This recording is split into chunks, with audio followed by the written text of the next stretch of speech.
और श्री सीताराम भगवान की जय। उमापति महादेव की जय। रघुवर दया के सागर तेरा दर जगत से न्यारा। रघुवर दया के सागर तेरा दर जगत से न्यारा।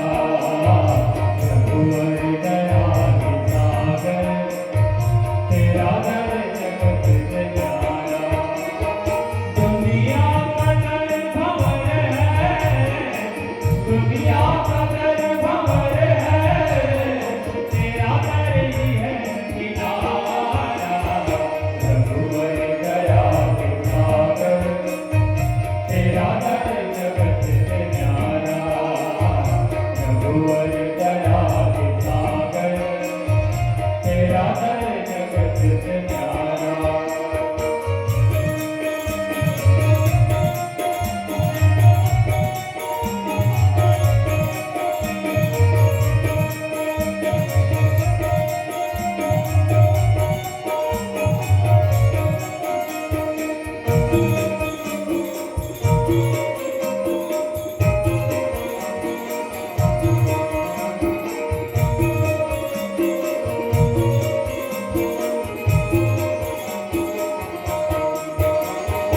तेरी दृष्टि है निराली, दुविधा को हरने वाली। अंधों की आँख में भी नवज्योति भरने वाली। अज्ञान के तिमिर से, अज्ञान के तिमिर से हर भाग को उबारा। रघुवर दया के सागर तेरा दर जगत से न्यारा। रघुवर दया के सागर तेरा दर जगत से न्यारा।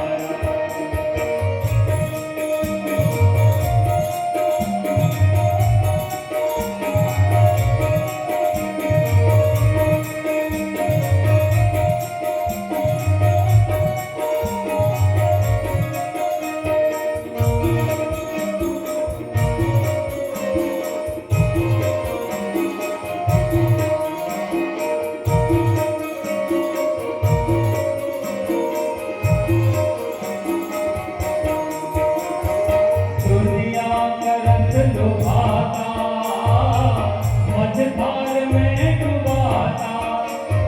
तेरा रस पुनीत पावन है इससे मिलाता। भक्तों को इसी रस ने, भक्तों को इसी रस ने भवतीर्थ से उबारा। रघुवर दया के सागर तेरा दर जगत से न्यारा। रघुवर दया के सागर तेरा दर जगत से न्यारा। दुनिया का दर भंवर है, दुनिया का दर भंवर है, तेरा दर ही है किनारा। रघुवर दया के सागर तेरा दर जगत से न्यारा। रघुवर दया के सागर तेरा दर जगत से न्यारा। तेरा दर जगत से न्यारा। तेरा दर जगत से न्यारा। तेरा दर जगत से न्यारा। एक व्याधि बस नर मरहि, है असाधि बहु व्याधि। पीड़हि संतत जीव कहो, सो कि मिलहि समान। सियावर राम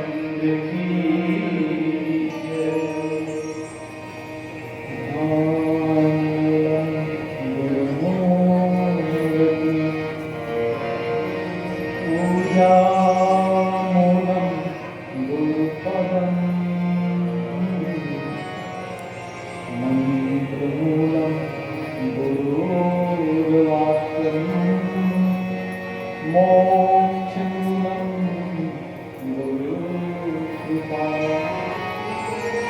गुरुर्देवो गुरुर्धर्मो गुरुर्निष्ठा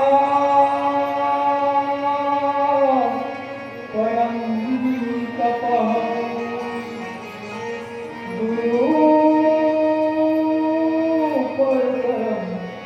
नास्ति नास्ति तत्त्वं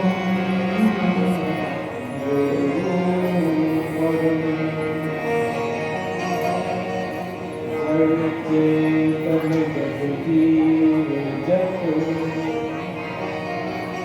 सकल राम मैं जान वंदो सबके पद कमल सदा जो जुग पार यावर रामचंद्र की वंदनीय गुरुमंगल में संत समाज जिज्ञासु बालक हैं, केवल जानने की इच्छा से आप सभी के गोद में आए हैं और गोद में खेलने वाले बच्चे की गलती को माता पिता क्षमा करते हैं। आप सभी से प्रार्थना है कि हम बच्चों से जितनी भी गलतियां हो, गोद में खेलने वाले अपने बच्चे की गलती समझ करके हमारी गलतियों को क्षमा करके कृपा करें।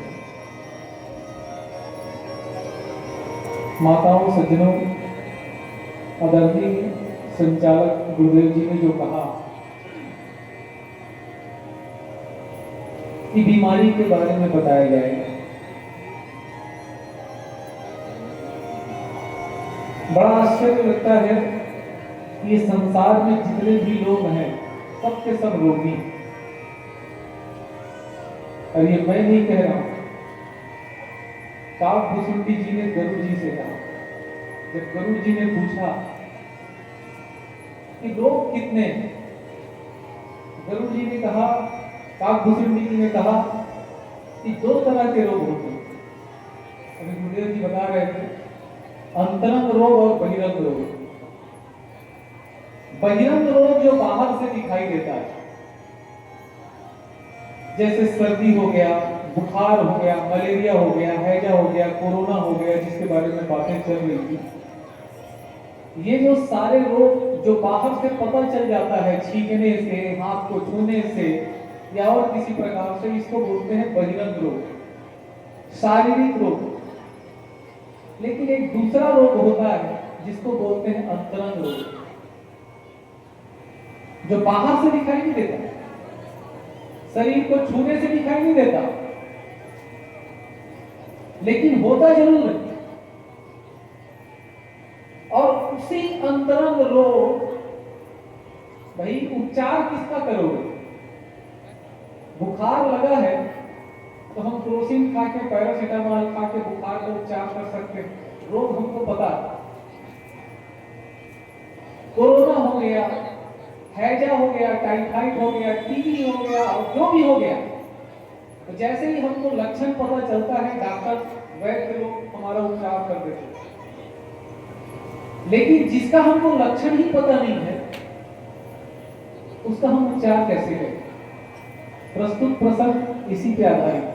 ऐसा रोग, और वो रोग है सबको, संसार में जितने भी लोग हैं सबको ये रोग लगा है। ऐसा मैं नहीं कह रहा हूं, रामचरितमानस के माध्यम से बाबा जी गोस्वामी जी कहते हैं और काकभूषुंडी जी गरुड़ जी से कहते हैं, यही विधि सकल जीव जग रोगी, यही विधि सकल जीव जग रोगी। सकल जीव, सारे जीव रोगी हैं। अब कैसे रोगी हैं, आइए इस प्रसंग में हम जाएंगे। केवल मनुष्य की बात नहीं, पूरे मनुष्य तो रोगी है। जितने भी चराचर में जीव हैं वो सब के सब रोगी। ऐसा गोस्वामी जी ने कहा।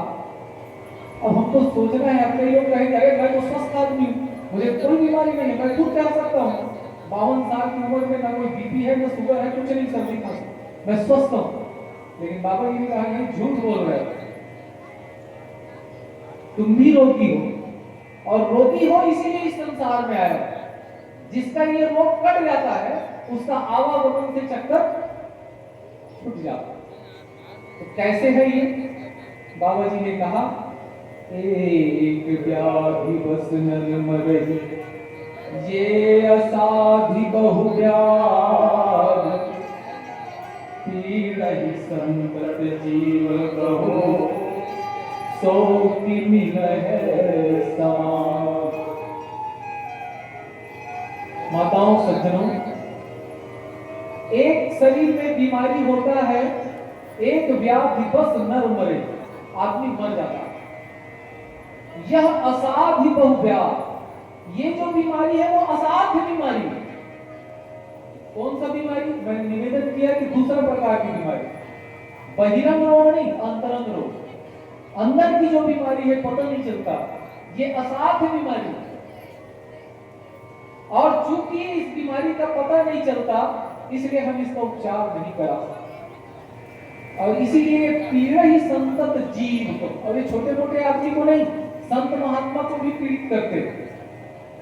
सो की मिलहि समाधि, फिर उनको समाधि कहां से प्राप्त होगी? बहुत ही गहरा प्रश्न है माताओं सज्जनों। जीवन में हम लोग देखते हैं आधि और व्याधि, दैहिक दैविक भौतिक तापा, राम राज नहीं काहू व्यापा, हम सब में कई बार पढ़े।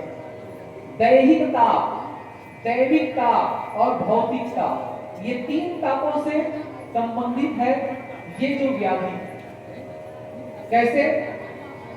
आधि और व्याधि। व्याधि मतलब जो शरीर के रोग, बाहर के रोग, उसको हम आधि कहते हैं, व्याधि कहते हैं। आधि, आधि मतलब जो शरीर में नहीं है, मन में, मन के रोग, उसको बोलते हैं आधि। और ये जो हम लोग दिखते हैं ना, सिर से लेकर पैर तक, ये केवल शरीर है क्या? मैं आप सभी से पूछ रहा हूँ, आप सभी का मैं ध्यान चाहूंगा, क्योंकि इलाज के बारे में कहा गया है, आदरणीय संचालक महोदय जी का आदेश है, इसलिए एज अ डॉक्टर मैं आप लोगों से प्रश्न पूछूंगा, आप लोगों को बताना पड़ेगा। हम सब यहाँ पे जितने भी बैठे हैं, आधि और व्याधि, व्याधि बने शरीर के रोग, आधि बने मन के रोग। हम सब के मन में रोग होगा, रोग है। कैसे है? कौन कौन सा रोग है? काम क्रोध लोभ मोह मद मात्सर्य, ये रोग है। कहां होता है ये रोग? शरीर में होता है क्या? हाथ से देख के पता चलेगा कि आदमी को काम क्रोध लोभ मोह है, कि पैर को देख करके, पेट को देख के, आंख को देख? माताओं सज्जनों, काम क्रोध लोभ मोह मद मात्सर्य ये ऐसे रोग है जो शरीर में नहीं होता, मन में होता। ये जो हम लोग दिख रहे हैं, ये केवल हम शरीर नहीं है, शरीर के साथ एक दूसरा भी तत्व है, उसको बोलते हैं मन। तो रोग केवल शरीर में होता है, ऐसा यदि हम लोग सोचते हैं तो बिल्कुल गलत फहमी में। स्वास्थ्य की परिभाषा अभी आदरणीय गुरुदेव जी ने पूछा, आयुर्वेद की भाषा में स्वस्थ कौन है? तो स्वस्थ वो है जो शरीर से भी स्वस्थ है और मन से भी प्रसन्न है। मन की प्रसन्नता जिनके पास है वो मन से स्वस्थ है। मन प्रसाद सौम्यत्वम मौनम मात्र विग्रह भाव संशुद्धिरित्येत तपो मान समुच्यते, भगवान श्री कृष्ण ने श्रीमद् भगवद गीता में कहा। मन की प्रसन्नता जिसके पास हो उसके लिए सब काम छोटे हो जाते हैं। और हम सब जितने भी यहाँ बैठे हैं, मैं आपसे पूछूं कैसे हैं आप, तो आप कहेंगे यहाँ पे बढ़िया हूँ, लेकिन थोड़ी ही देर के बाद आप शुरू हो जाएंगे कि बेटी बात नहीं माने, कि बेटा बात नहीं माने, कि पड़ोसी जल्लाद है, कि सगा कोई बात नहीं माने, कई प्रकार के हम चालू हो जाएंगे अपनी अपनी समस्याओं को बताना। इतना समस्या बताएंगे कि सुनने वाला समस्याग्रस्त हो जाता है। तो इस प्रकार से यही विधि सकल जीव जग रोगी, संसार के जितने भी लोग हैं ना, मानसिक रोग से ग्रसित हैं, रोगी हैं। और आयुर्वेद की भाषा में शरीर के रोग को ही रोग नहीं कहा जाता, मन के रोग को भी रोग। जो मन से रोगी होता है वो आगे चल के शरीर से भी रोगी हो जाता है। आदमी बीपी और शुगर अचानक थोड़ी होता है, पहले मन में रोग होता है, टेंशन ज्यादा, जितना ज्यादा टेंशन हम लेते हैं, बीपी और शुगर के पेशेंट उतनी ही बढ़ते जाते हैं। अभी देव जी ने कहा कि मानसिक रोग बढ़ते जा रहा है और संपन्न देशों में ज्यादा है। आपको जान के आश्चर्य होगा कि अमेरिका, जिसको सबसे ज्यादा संपन्न देश कहा जाता है, 50% से अधिक मानसिक रोग से ग्रसित है। 5 साल पहले भारत में 5% लोग मानसिक रोग से ग्रसित थे और आज का आंकड़ा है 5 साल बाद 13% लोग। अंदाज लगाइए, 5 साल में 7% की मृत्यु हुई है मनोरोगी। कैसे हुआ होगा? तनाव दिनों दिन बढ़ता जा रहा है, हमारी लालसा दिनों दिन बढ़ती जा रही है, पैसा बहुत बढ़ गया हमारे पास।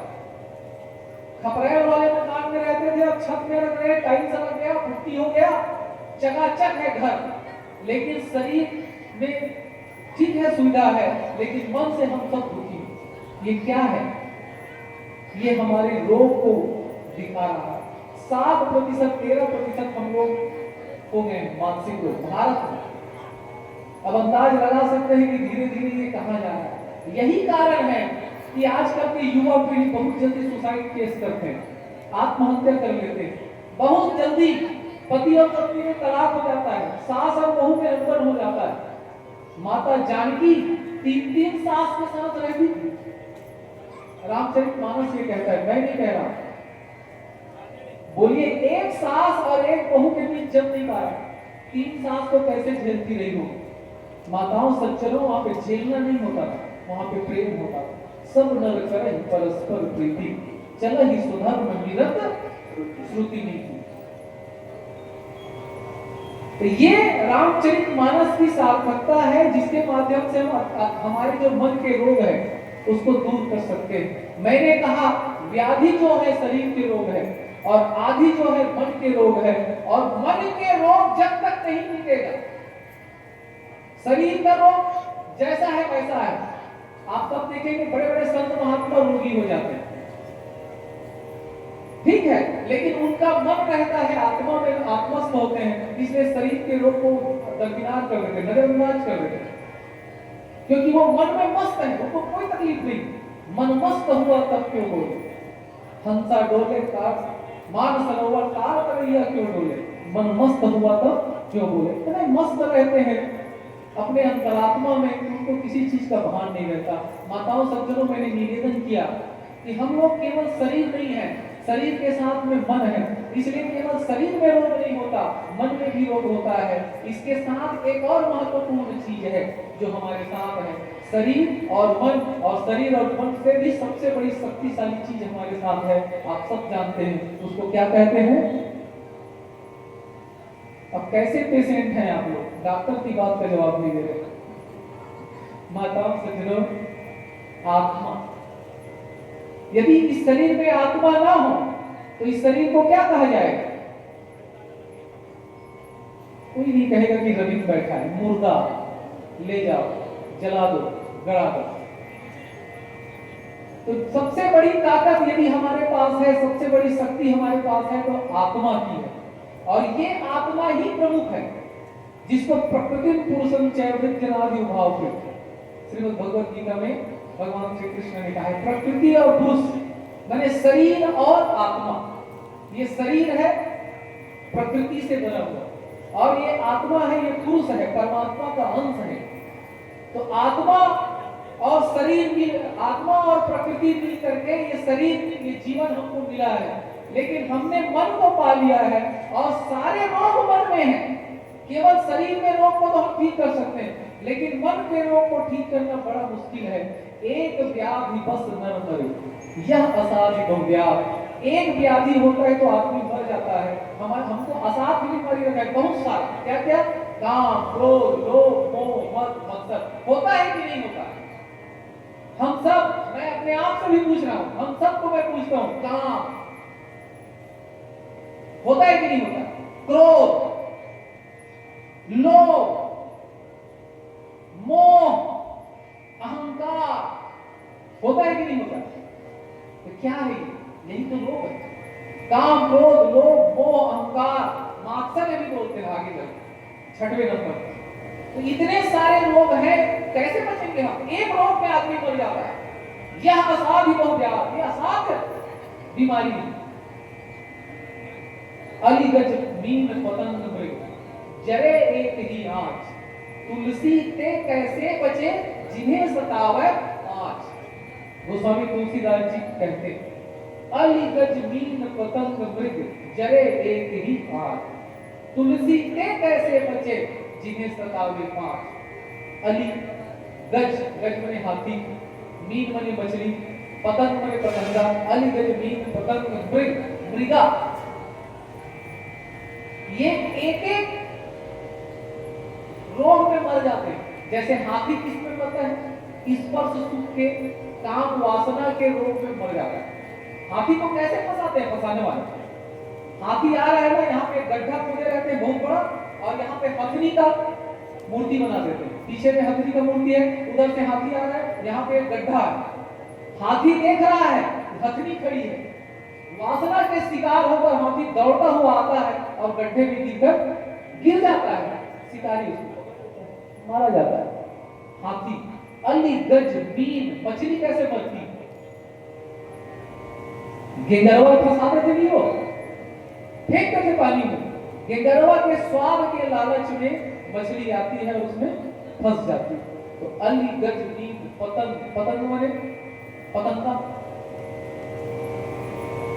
मोमबत्ती जला दे, बहुत अगर कीड़ा मकोड़ा आई और उधर आजू बाजू मरवाए लग जाए और छपा छपा के मर जाते। ताकर रूप, जो मोमबत्ती के प्रकाश में जो रूप दिखते ना, ऊपर चक्कर में आकर मर जाते।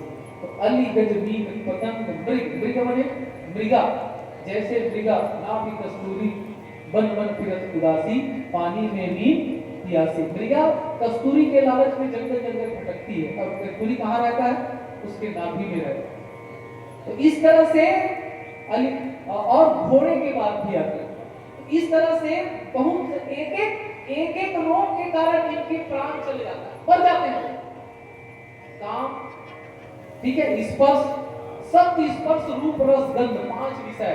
शब्द स्पर्श रूप रस गंध, रूप के लिए पतंगा, स्पर्श के लिए हाथी, रस के लिए मछली, मैंने निवेदन किया आप सभी को, और गंध के लिए मृगा, और सप्त घोड़ा जो है सप्त विषय में मर जाता है। तो एक एक विषय में ये मर जाते हैं। तो तुलसी के कैसे बचे जिन्हें सतावे पांच?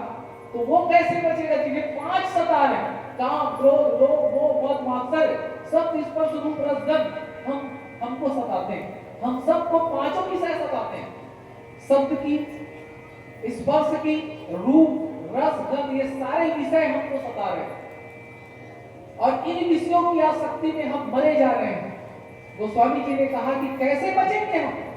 तुलसी के कैसे बचे जिन्हें सताए पांच। और इसी बात को यहाँ पे उन्होंने लिखा कि एक व्याधि बस नर मरी, ये असाधि बहुव्याध, तेरह सतत जीव कहूँ सो कहीं लगे, सो की मिलने समान। हम काम वासनाओं में ग्रसित हैं, अच्छा शब्द सुनने के लालच में मरे जा रहे हैं, अच्छा स्वाद के चक्कर में हम मरे जा रहे हैं। काम है, वासना है, सब स्पर्श रूप देखने के लिए पागल है, रस गंध के लिए हम चारों तरफ मोहग्रस्त हो चुके हैं। तो इतने सारे रोग हम सबको लगा है, इतनी सारी बीमारियां लगी है, बचने का क्या उपाय है? आइए भजन के माध्यम से कथा प्रसंग ढूंढते हैं। बोलिए श्यावर रामचंद्र की जय। नींद निशानी मौत की, नींद निशानी मौत की, तो उठ कबीरा जाग, और रसायन छोड़ दे, तो राम रसायन लाग, और रसायन छोड़ दे, तो राम रसायन लाग।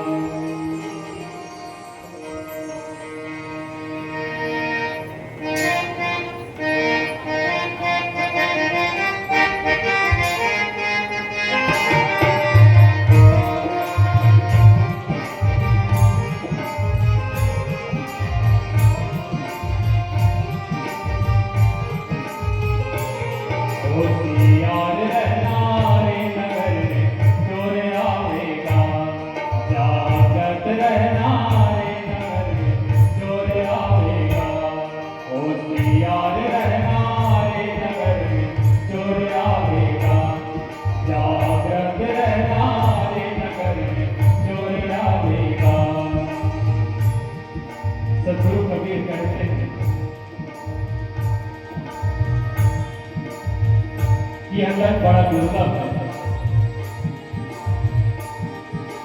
और यह जीवन पूरी सजगता के साथ जीने के लिए है, क्योंकि सर्टिफिकेट हमारे चारों ओर हिलोरे मार रही है। हमें पता भी नहीं चलेगा कि ये कब हमारे भीतर प्रवेश कर जाए और हम अपने उद्देश्यों से भटक जाए। इसलिए सदा सजग रहने की चेतावनी सदगुरु देते हैं। होशियार रहना रे नगर में चोर आवेगा, जागृत रहना रे नगर में चोर आवेगा, चोर आवेगा रे, चोर आवेगा रे, काल आवेगा। होशियार रहना रे नगर में चोर आवेगा, जागृत रहना रे नगर में चोर आवेगा।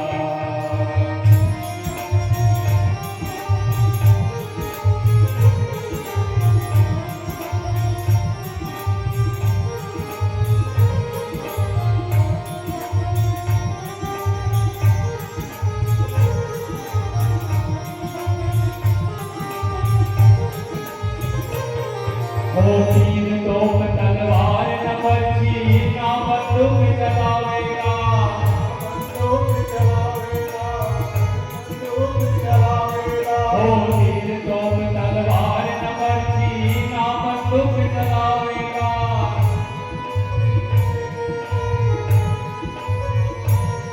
ओ आवत जात नजर नहीं आवे, आवत जात नजर नहीं आवे, भीतर घूम घूम आवेगा। होशियार रहना रे नगर में चोर आवेगा, जागृत रहना रे नगर में चोर आवेगा।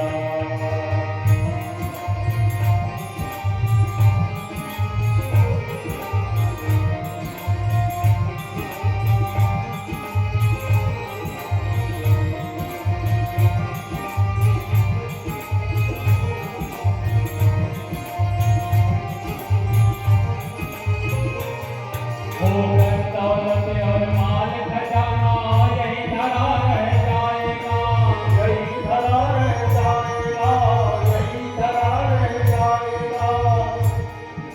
हमें छोटी छोटी चीजों का अहंकार आ जाता है, थोड़ा सा धन हो गया तो उसका अहंकार आ जाता है, कोई पद मिल गया और उसका अहंकार आ जाता है। चार लोगों में जान पहचान हो गई तो उसका अहंकार आ जाता है।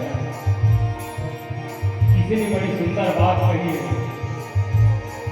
ये दबदबा ये शोहरतें, ये दबदबा ये शोहरतें, ये नशाए दौलत किराएदार हैं, सब घर बदलते रहते हैं।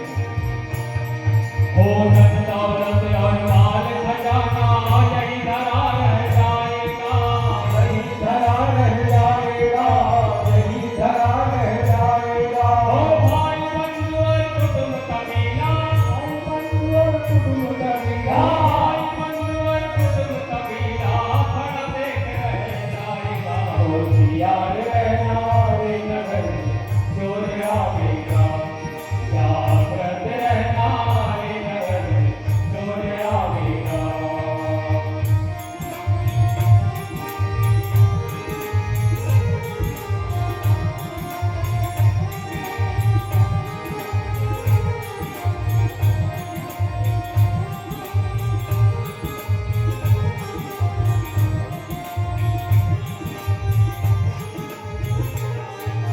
कह कबीरिया बोल कबीराना, कोई नहीं अपना, कोई नहीं अपना, कोई नहीं अपना। कह कबीरिया बोल कबीराना, कोई नहीं अपना, कोई नहीं अपना, कोई नहीं अपना।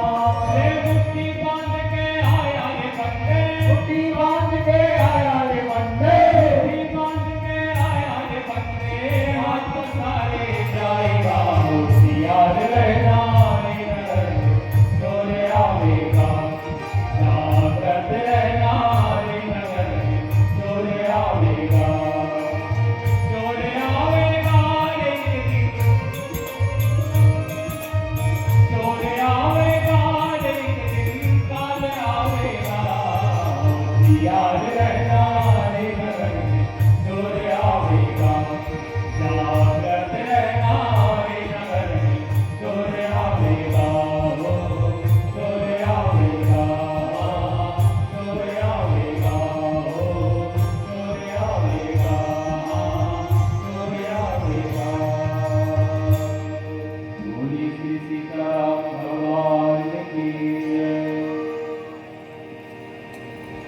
माताओं सज्जनों, हम सबको मेरे ख्याल से पता लग गया होगा कि हम सब रोगी हैं।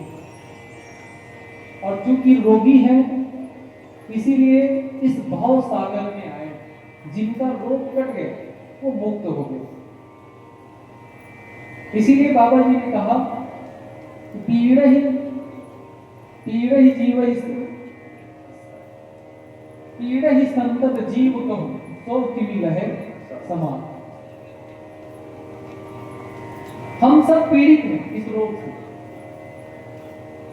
और इसीलिए हमको समाधि नहीं लग पा रहा। समाधि माने मोक्ष दशा। क्या है समाधि? यदि किसी से पूछा जाए, कई लोग कहते हैं कि उनको समाधि लग गया। अब हमारे मन में प्रश्न होना चाहिए ना भाई, क्या है समाधि? हमको भी लगाना है। आप लोगों को पता होगा याज्ञवल्क्य जी के दो पत्नियां थी। एक का नाम था मैत्रेयी और एक का नाम था कात्यायनी। याज्ञवल्क्य जी को वैराग्य हुआ तो उन्होंने अपने दोनों पत्नियों को बुला करके कहा कि देखो, मुझे अब इस धन दौलत से कोई मतलब नहीं है। मैं साधना करने के लिए जा रहा हूं। ये सारे धन दौलत तुम लोग बराबर बराबर बांट लेना, अपने पास रख लेना। कात्यायनी मान गई। मैत्रेयी ने कहा कि स्वामी, आप हम लोगों को इस धन को दे करके जा रहे हो, आप इस धन को छोड़ करके क्यों जा रहे हो? पहली बात। दूसरा बात, यदि आप किसी दूसरे चीज को पाने के लिए जा रहे हो तो मुझे छोड़कर क्यों जा रहे हो? मैं भी आपके साथ जाऊंगा। क्या तात्पर्य? कोई बड़ा चीज है ना, धन से बड़ा कोई चीज है जिसको आप पाने के लिए जा रहे हो। मैं भी उसको पाना चाहती हूँ, मुझे भी अपने साथ ले चलो। याज्ञवल्क्य जी के अंदर में जो थोड़ा सा अहंकार था ना कि मैं तुम लोग को देके जा रहा हूं, वो अहंकार वीतराग में बदल गया। परमात्मा के प्रति प्रेम इतना अगाध हो गया कि उनके छोटा सा अहंकार भी खत्म हो गया। माताओं सज्जनों, मैंने निवेदन किया कि समाधि कैसे होता है, क्या है समाधि? जैसे कि मैत्रेयी ने पूछा कि कहां जा रहे हैं, ये प्रश्न होना चाहिए। यदि कात्यायनी जैसे हम लोग चुपचाप बैठे रहेंगे, जिंदगी में कुछ नहीं होने वाला। हम लोग हजारों साल से सत्संग कर रहे हैं, रामायण पढ़ रहे हैं, हमारे जीवन में कोई तरक्की नहीं हुआ। कल भी दुखी थे, आज भी दुखी है, कल भी दुखी रहेंगे। कारण नहीं है कि हमारे मन में प्रश्न नहीं होते। क्या है समाधि? तो संसार में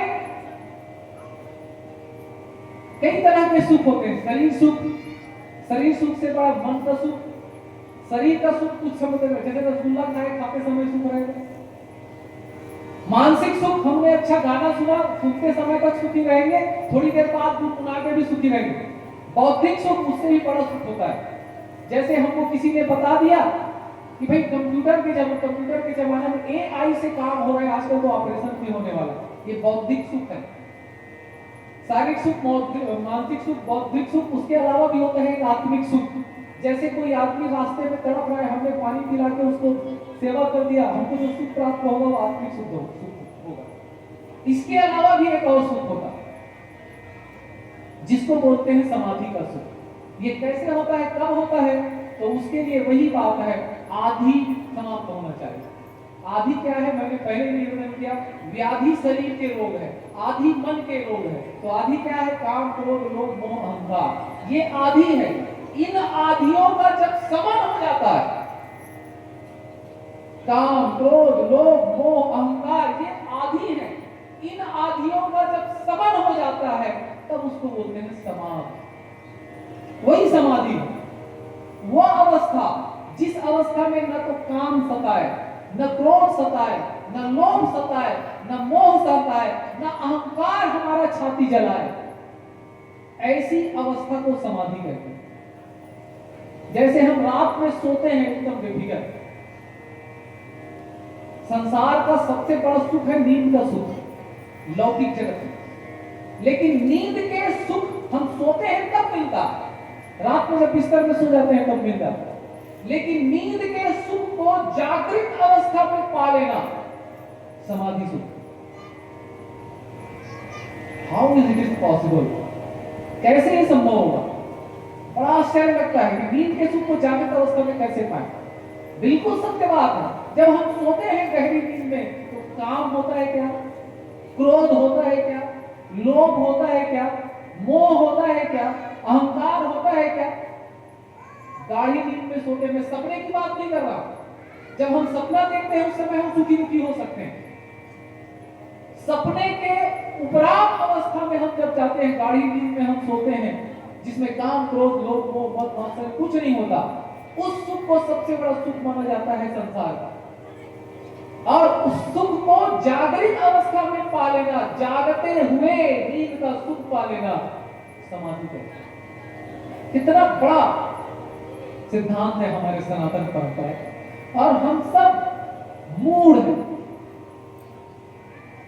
तुलसी के गोस्वामी जी ने कहा कि तुलसी इस संसार को भया मोतिया बिन, घट में है सूझे नहीं लानत ऐसे जिन।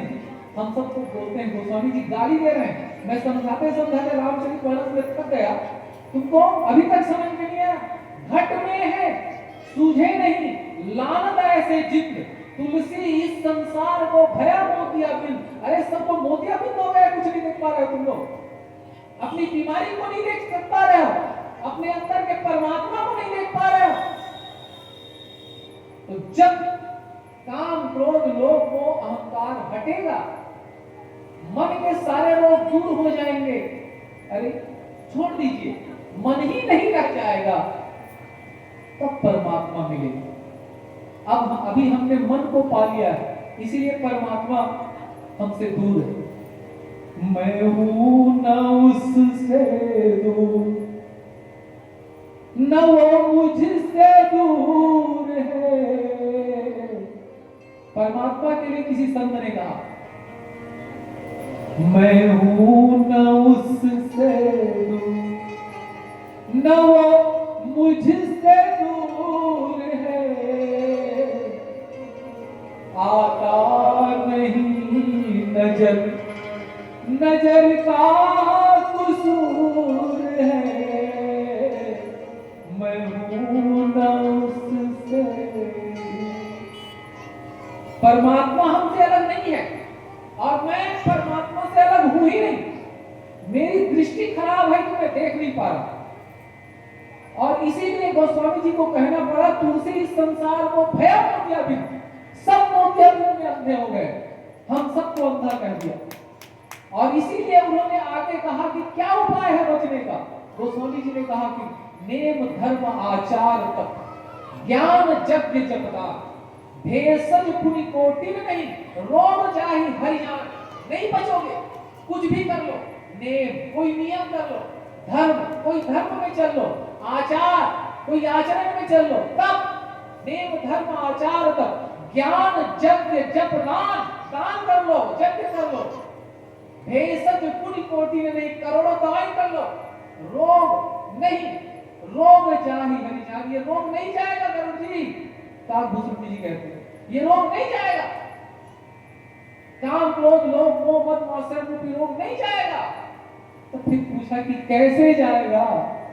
अब ये जब तक कि हमारे मन में पीड़ा नहीं हुई, तब तक कि हमको इसका उत्तर नहीं मिल सकता। हम लोग को तो लगता है कि मैं तो स्वस्थ हूं, मैं स्वस्थ हूं, मैं सुखी हूं, मैं रोगी हूं ही नहीं। अब मैं रोगी हूं ही नहीं कहूंगा तो मैं डॉक्टर के पास क्यों जाऊं? मुझे तो अभी लगता है कि मैं सब कुछ बढ़िया, इसीलिए मैं डॉक्टर के पास नहीं जाता। जब गरुड़ जी ने पूछा कि फिर उपाय क्या है, तब काकभूषण जी ने कहा, यही विधि सकल जीव जगरोगी। सारे संसार के रोग, सारे संसार के जीव इस रोग से पीड़ित। तो क्या इसका कैसे पता चलेगा कि ये रोग है? जैसे बुखार लगता है तो शरीर गर्म हो जाता है, तो हमको कैसे पता चलेगा कि ये रोग हमको है? यही विधि सकल जीव जगरोगी। तो यही विधि सकल जीव जगरोगी, गरुड़ जी ने पूछा। काकभूषण जी ने कहा, शोक हरस भय प्रीति वियोगी। एकदम गौर कीजिए, हमारे लक्षण बीमारी, हमको कभी शोक होता है क्या? शोक दुख, हर्ष, शोक हर्ष, कभी हम हर्षित हो जाते हैं, एकदम एकदम को फोड़ने लगते हैं। भय, कभी डर होता है क्या? प्रीति, ऐसा लगता है कि मैं इसके बिना जिंदा नहीं रह सकता। वियोगी, वियोग के दुख में मर जा रहा हूं, नहीं बचूंगा, ऐसा कभी होता है क्या? यदि इनमें से एक भी होता है, शोक हर्ष भय प्रीति वियोगी, इसमें से एक भी का दुख होता है हमको, तो मान के चलिए हमको मानस रोग है, रोगी हैं हम, ये लक्षण है इसका। और इस लक्षण को जो पहचान गया वो रुकेगा क्या इस दुनिया में? नहीं रुकते। जो जान गया कि ये लक्षण मेरे अंदर में है, वो तत्क्षण सदगुरु के शरण में चले जाते। भगवान मूर्ति कहां गए? जब उनको बताया कि तुम भी बीमार पड़ोगे, तुम भी बूढ़े होगे, तुम्हारे शरीर की भी मृत्यु होगी, दर्द से रहा नहीं गया।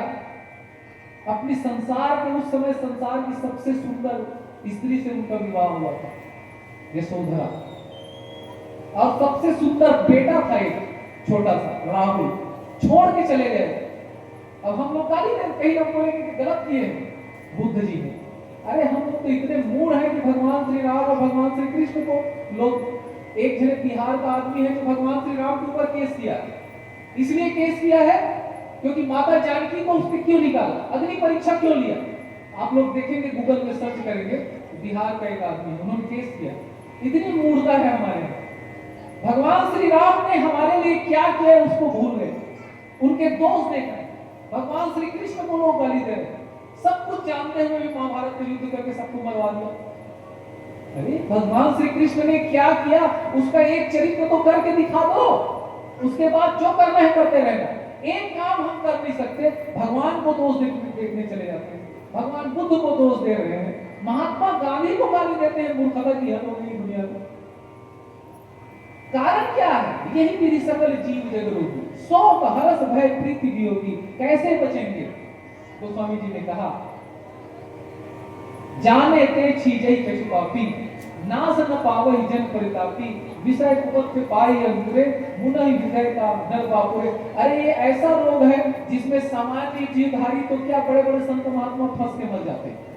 बड़े बड़े संत महात्मा आप लोग देखेंगे कि जेल में है ना, आप लोग देख रहे होंगे, मैं तो पेपर में पढ़ता हूँ, टीवी में देखता हूँ, उसको बोल रहा हूँ, मैं किसी का नाम नहीं लेना चाहता, लेकिन जिनको हम संत के रूप में पूछते हैं वो लोग जेल चले जाए, ये हमारा दुर्भाग्य है कि देश का दुर्भाग्य। माताओं सज्जनों, ये रोग से हम सामान्य चीज तो क्या, बड़े बड़े संत महात्मा फिसल जाते हैं। छोड़ दीजिए, रामचरितमानस में देखते हैं नारद जी फिसल गए, फिसले थे कि नहीं फिसले? विश्व मोहिनी के रूप के चक्कर में नारद जी फंस गए। तो कहने का तात्पर्य है, गोस्वामी जी ने जो कहा उसको रामचरितमानस में चरितार्थ करके दिखाया। उदाहरण सहित बात कहा जा रहा है कि विषय कुपथ पाई अंकुरे, मुनि हूँ हृदय का नर बापुरे। अरे सामान्य छोटे मोटे नर के बात में छोड़ दे, बड़े बड़े संत महात्मा असन मन के हृदय में भी काम क्रोध उपज थे। तो कितना खतरनाक चीज है ये, और उससे हमको बचना है। बचना है कि नहीं बचना है? क्या लगता है हम लोग? मैं तो चाहता हूं भाई बचना, और इसीलिए मैं रामायण पढ़ने आता हूं, क्योंकि मुझे और नहीं लगता कि कोई सत्संग के अलावा सांवरे से मिलने का सत्संग ही बहाना है। परमात्मा से मिलने का एक ही बहाना है, सत्संग। और जब हम सत्संग में जाते हैं तो हमारे हृदय की जो पीड़ा है वो निकलती।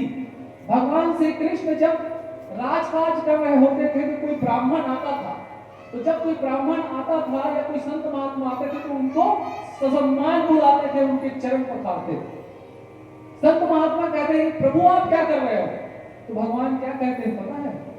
योगेश्वर श्री कृष्ण हमारे परम आराध्य, वो कहते हैं, जब मैं राजकाज के सुख में रहता हूं तो मैं दुनिया में दुनियादारी में फंस के भूल जाता हूं अपने आप, लेकिन आप जैसे वीतराग संत महात्माओं का चरण पखारता हूं तो मुझे अपने अस्तित्व का बोध होता है, मुझे पखार लेने दीजिए। झुकता वही है जिसमें जान होती है, अकड़ना तो मुर्दे की पहचान होती।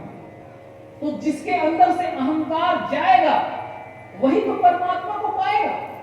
हमने परमात्मा हमसे अलग है नहीं, हमने मन को पा लिया है बस। और इस मन के चक्कर में काम क्रोध लोभ मोह अहंकार ये सब आ गए। मोह सकल व्याधि कर बोला, कहां होता है मोह? हाथ में कि पैर में कि आंख में? मन में बोला मोह सकल व्याधि कर बोला। सारे व्याधियों का मूल मोह है, और मोह कहां आया? मन में आया। उसी को बचना है। तो ये जब बड़े बड़े संत महात्मा लोग फंस जाते हैं तो हम लोग को बचने का क्या हुआ? मैंने निवेदन किया, इसी से बचने के लिए हम सब सत्संग में आते हैं और यही हमको मिलेगा। और विषय उपत्य पाई पूरे मुनि हृदय का अवगर पापुरे। अब यहाँ से आता है कि हम इससे बचेंगे कैसे।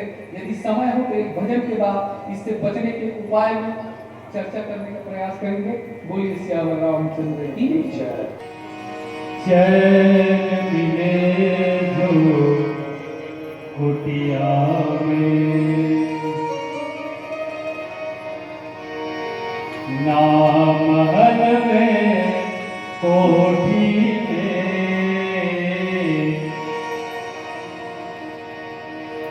चैन मिले जो कुटिया में, ना महल में कोठी में।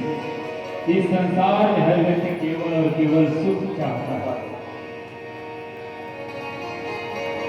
और सुख की चाह में न जाने अपने आगे पीछे क्या क्या चीजें जोड़ता चला जा रहा है। कोई बड़ी बड़ी कोठी बंगलों में सुख मार रहा है, कोई धन दौलत में सुख मार रहा है, कोई पुत्र परिवार में सुख मार रहा है।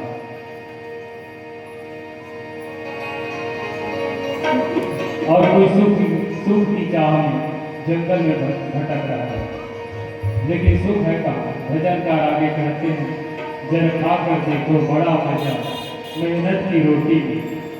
मेहनत की रोटी है क्या? मेहनत की रोटी है हमारे अच्छे कर्मों की कमाई। तो हम अपने कर्मों में सुधार करें। आइए कुछ इन्हीं भाव को लेकर इस भजन का आनंद लें। चैन मिले जो कुटिया में, ना महल में कोठी में, जरा खाकर देखो बड़ा की रोटी, जरा खाकर देखो बड़ा की रोटी। चैन मिले जो कुटिया में, ना महल में कोठी में, चैन मिले जो कुटिया में, ना महल में कोठी में, जरा खाकर देखो बड़ा की रोटी, जरा खाकर देखो बड़ा की रोटी में।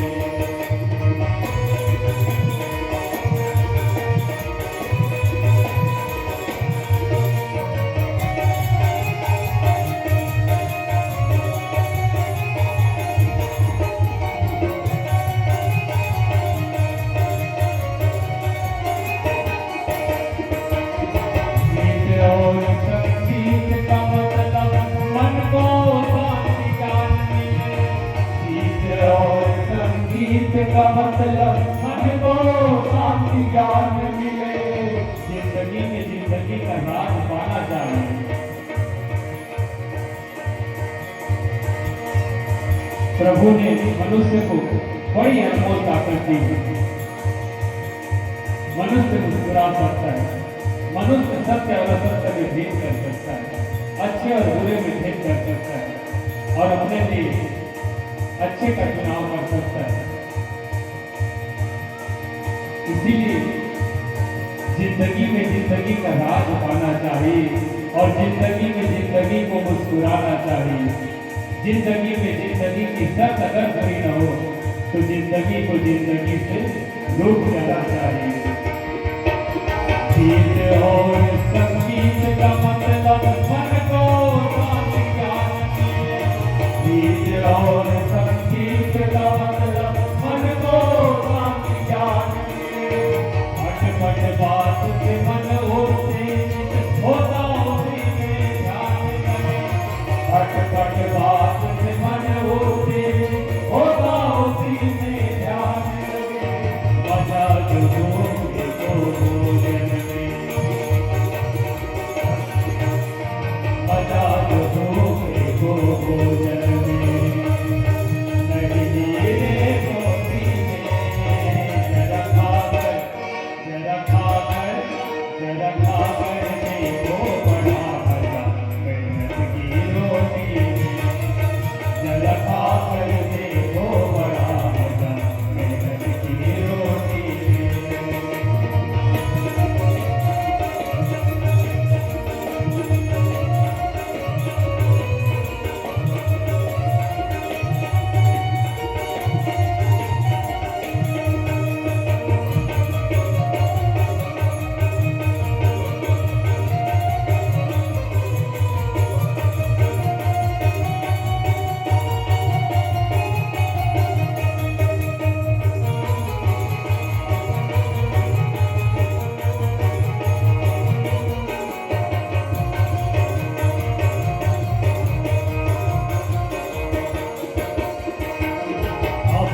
जन्म सुधारो, मन को बांधो भक्ति से, अभी समय है जन्म सुधारो, मन को बांधो भक्ति से।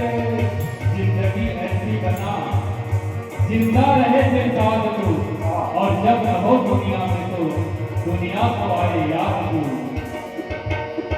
अभी समय है जन्म सुधारो, मन को बांधो भक्ति से, अभी समय है जन्म सुधारो, मन को बांधो भक्ति से। संत की बात हृदय में राखो, मन मोड़ो आसक्ति से, संत की बात हृदय में राखो, मन मोड़ो आसक्ति से। बहुत कीमती समय जा रहा,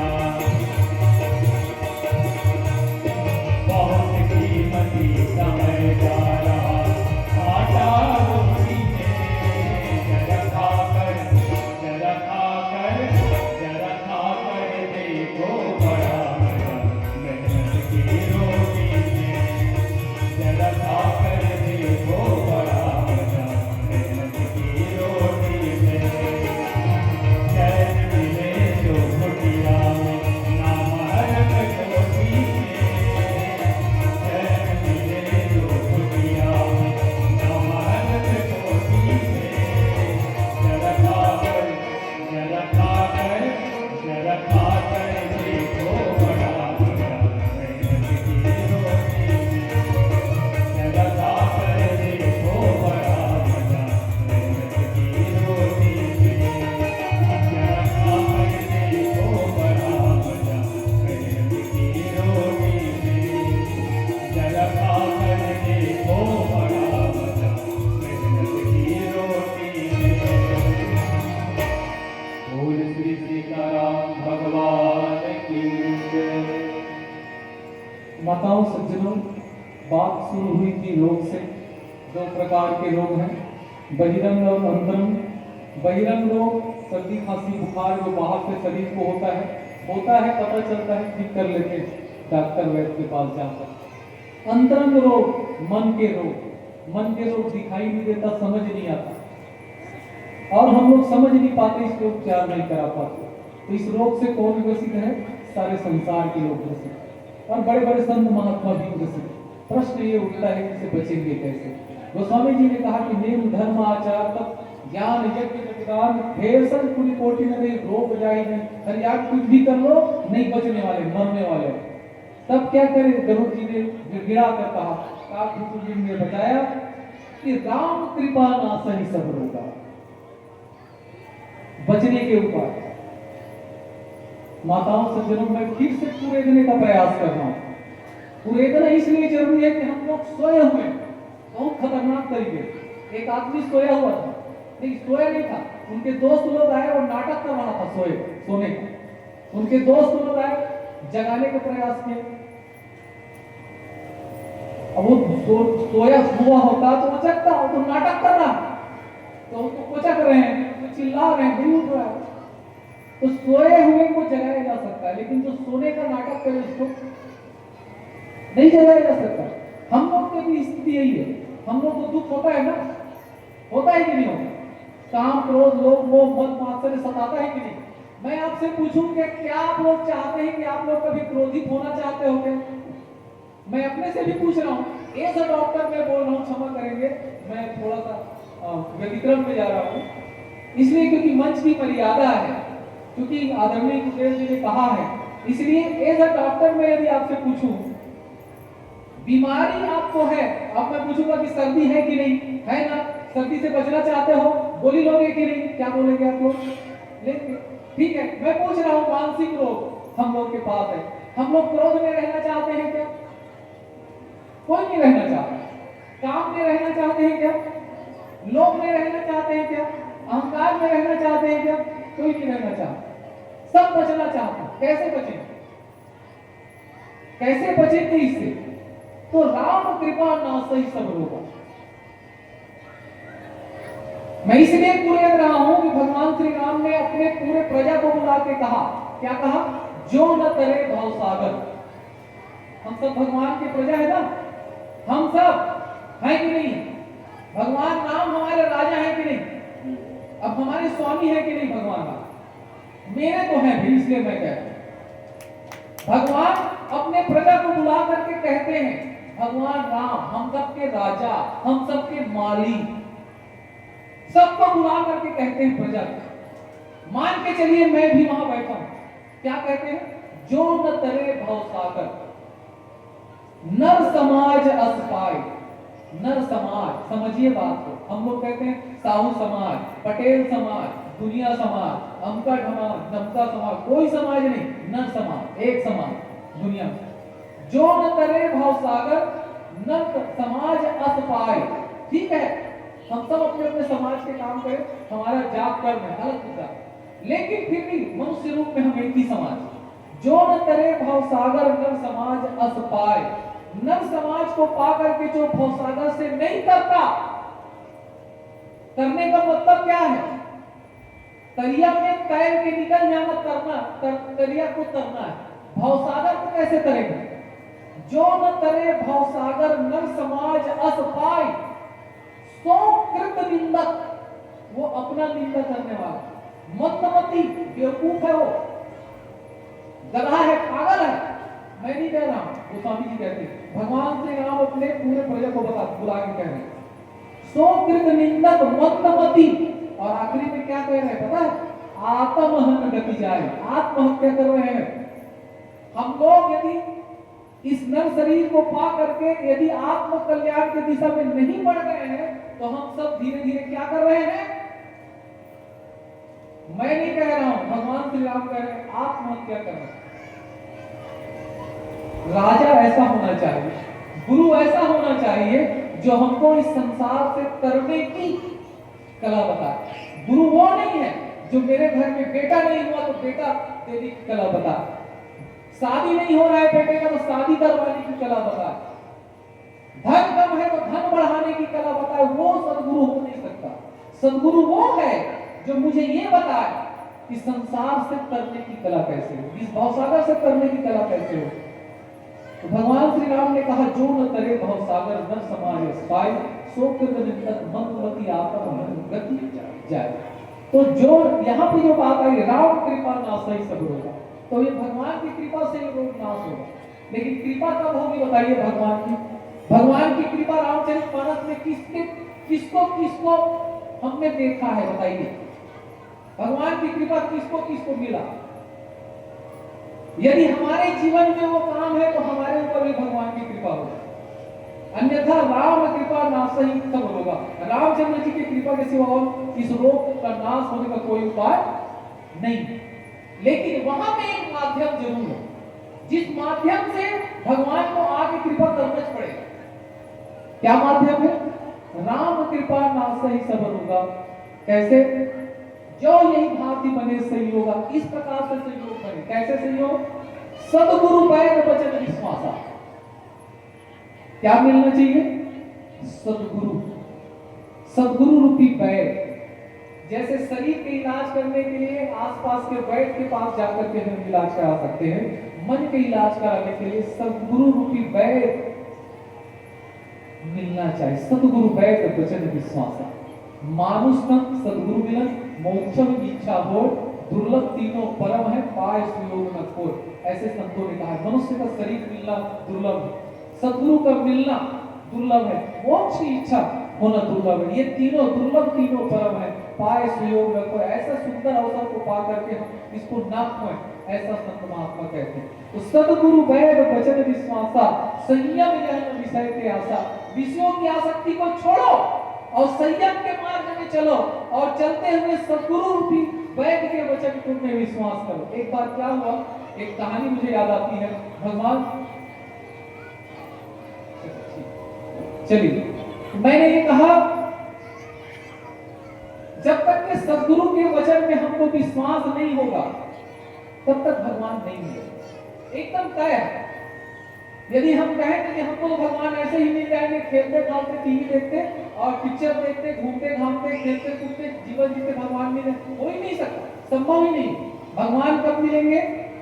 देखिए स्पेशल गोस्वामी जी ने लिख दिया है, क्या लिख दिया? राम कृपा नासई सब रोगा, सब रोग नाश हो जाएगा, चिंता करने की कोई बात नहीं है। कैसे होगा? जो यही भाग्य बने से ही होगा, ऐसा सहयोग करना चाहिए। मैंने सहयोग पहले ही बताया, मानुष तन सद्गुरु मिलन मोक्षम इच्छा हो।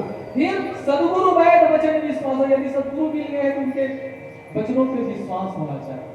संयम यह न विषय की आशा, संयम में चले, विषयों की आसक्ति से दूर रहे। अब रामचरितमानस में एक प्रमाण आता है, रावण के भी गुरु थे कि नहीं? कौन थे? कौन थे बताइए? शंकर जी, भगवान शंकर जैसे गुरु थे रावण। उसके बावजूद रावण का कल्याण नहीं हुआ। आप कहते हो गुरु मिलेंगे कल्याण हो जाएगा, प्रश्न करो ना। तो रामचरितमानस ही उत्तर देता है, रावण ने भगवान शंकर की बातों को कभी नहीं माना। उत्तर मिल गया, सद्गुरु वैद वचन विश्वास, उसने अपने गुरु के बात का विश्वास ही नहीं किया। कहां से उसका कल्याण है?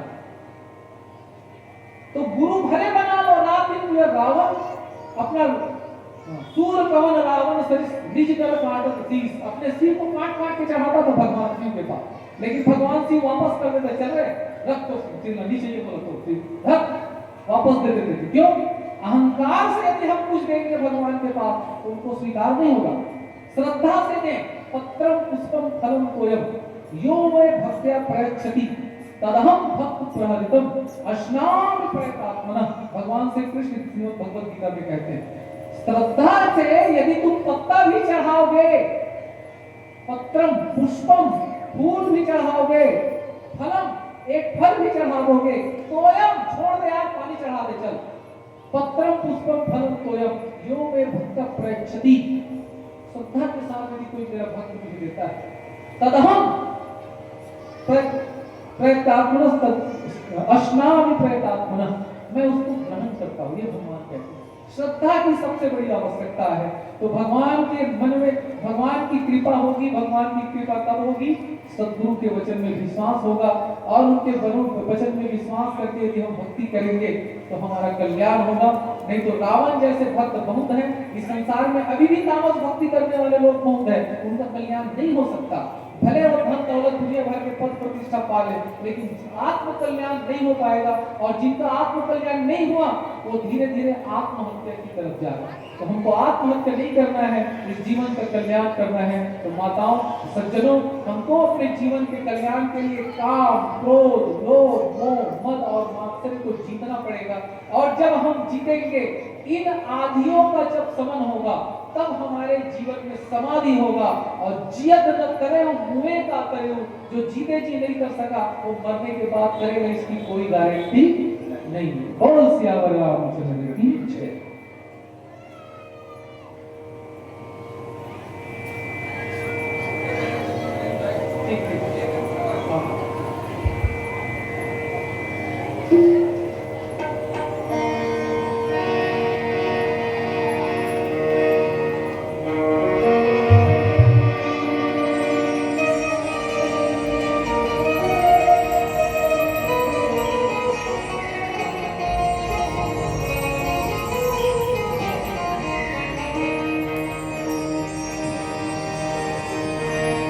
बोल श्री सीताराम भगवान की जय। धीरे धीरे मनाओ, धीरे सब कुछ हो। माली सींचे सो भरा, ऋतुआए फल हो। माली सींचे सो भरा,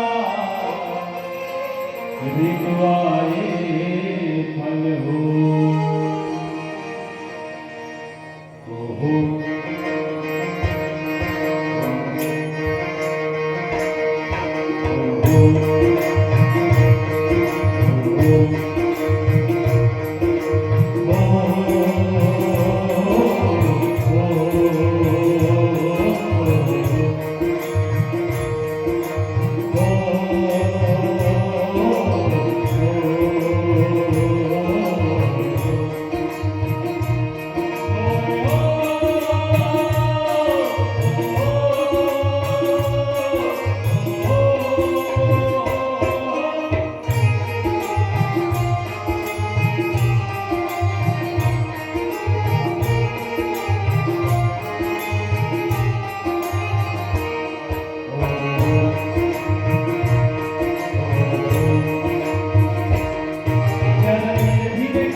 खुदा होता, न मंदिर में जन्म होते, न मस्जिद में खुदा होता, हम ही से यह तमाशा है, न हम होते तो क्या होता। साड़ी अंगनी रेत में और जाना पड़ी है दूर, ओ रामा जाना पड़ी है दूर, ओ रामा जाना पड़ी है दूर। ओ धर्मी पार उतर गए, धर्मी पार उतर गए, धर्मी पार उतर गए, बाकी जगना छोड़ के भैया धीरे धीरे गाड़ी हाँको, मोरे राम गाड़ी वाले, जरा हमें गाड़ी हाँको, मोरे राम गाड़ी वाले, मोरे राम गाड़ी वाले, ओ मोरे राम गाड़ी वाले, मोरे राम गाड़ी वाले, ओ मोरे राम गाड़ी वाले, मोरे